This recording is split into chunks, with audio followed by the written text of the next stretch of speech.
Pog, later 7, was one of the most, if not the most feared, strong, and skilled groups on Mineville Anarchy. What started the Ultimate Group and how did it end so quickly? We'll be highlighting mainly on the creation and the fall of the first base, Pog, but also cover some parts of 7. Without further ado, here's the base.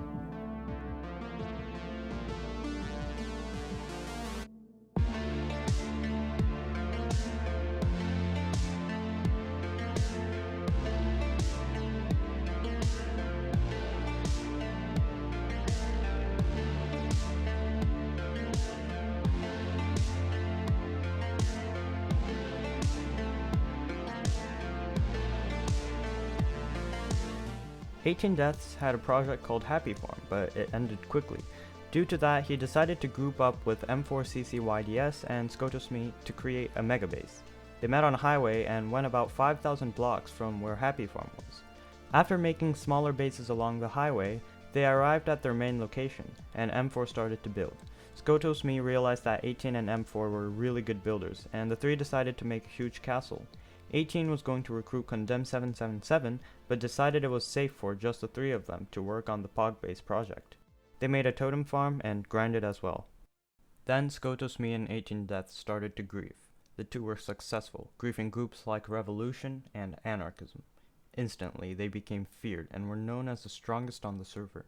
Meanwhile, SkotosMe had been asked by Fury for a totem farm, and since the totem farm was a little bit far from the main base and Fury had been betraying Revolutions, Scott decided to let Fury to the totem farm. Soon enough, Fury wandered deeper into the highway and finally found the main Pog base. 18 had to let Fury into the Pog group for the safety of the base. He decided to halt all the progress of the megabase as he didn't fully trust Fury. Fury was just grinding, but started to make dirt huts and random pillars. What pissed off Scott and the others the most was the fact that Fury didn't clean up. He started taking stuff from 18's shulkers, and 18 decided to give him a lesson, somewhat as a joke. 18 bed-trapped Fury. Infuriated, Fury leaked the cords of Pog.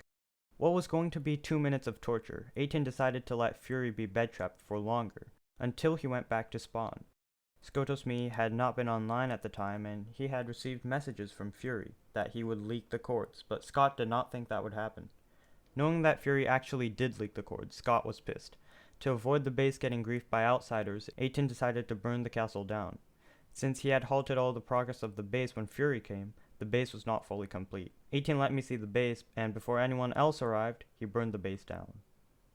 Just with one person joining the group, the Pog base was no more. That was the end of Pog, but 18 had plans. He decided to go back to his Happy Farm project that he had quit and created a new group, 7.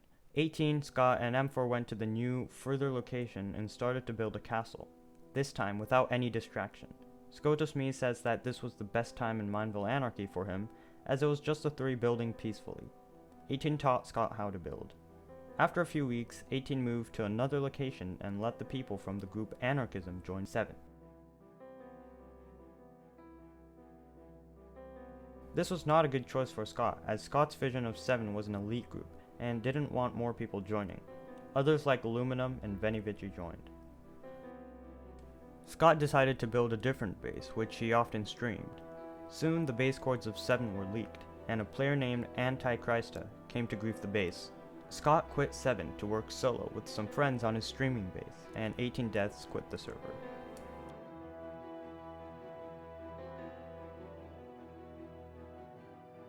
Just like that, Pog and 7 had dissolved. Letting people join to your group can be fun, but for a group to survive long, it can't be the center of drama. However, 18 Deaths, M4CCYDS, and SkotosMe had made many projects with many people and became one of the, if not the most, powerful group in Mineville Anarchy.